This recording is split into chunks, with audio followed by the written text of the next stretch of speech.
in the effort to sustain a strong economy, we need to maintain close and healthy relations with our neighbours and friends with whom we trade, connect and cooperate. We do so regardless of political ideology and system, while maintaining an independent and principled stance in regional and international affairs. I do not believe in unnecessary confrontational stances.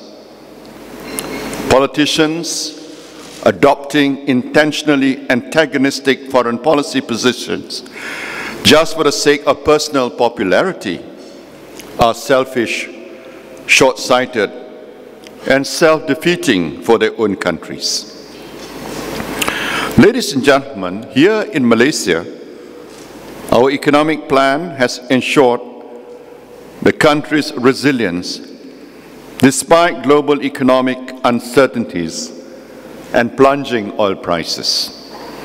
Between 2009 and 2015, our gross national income nearly doubled. We created 1.8 million jobs. We increased the income of the bottom 40% of households by a compound annual rate of 12%. And our economy grew at 5% last year alone. Within the last decade alone, the total ASEAN economy has nearly doubled in size to $2.5 trillion.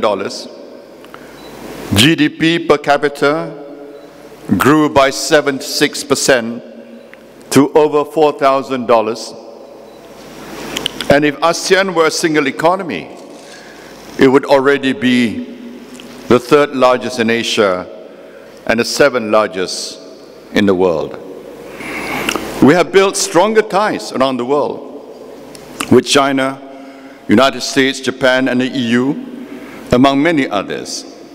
Indeed, relations with both China and United States have never been so warm, and these relationships have borne concrete results.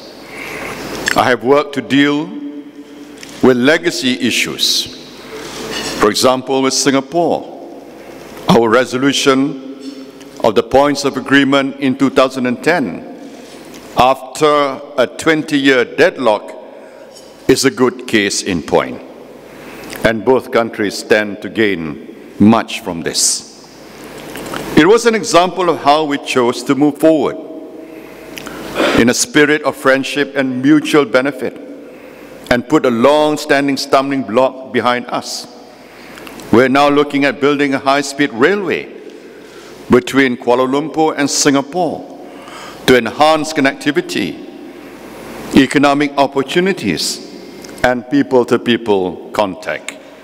And we expect to sign a memorandum of understanding in July this year. In the Philippines, Malaysia facilitated the negotiations to resolve Asia's longest-running insurgency, and we look forward to the final implementation of the comprehensive agreement on the Bangsa Moro. Last year, Malaysia worked with Indonesia, Thailand, Myanmar, and Bangladesh to address the issue of migrants at sea. Over the years, we have taken in hundreds of thousands seeking refuge from war and persecution. Now we have agreed to accept 3,000 Syrian migrants whom we will welcome over the next 2 years. We will continue to assist in alleviating humanitarian crises near and far, just as we will continue to assist and lead efforts to counter radicalism and extremism. Developments in the South China Sea call for very careful handling by countries in the region and beyond. Within the context of ASEAN, we look forward to the expeditious conclusion of a meaningful code of conduct in the South China Sea. In the meantime, I urge all of us to recommit to the full and effective implementation of the Declaration on the conduct of parties in the South China Sea.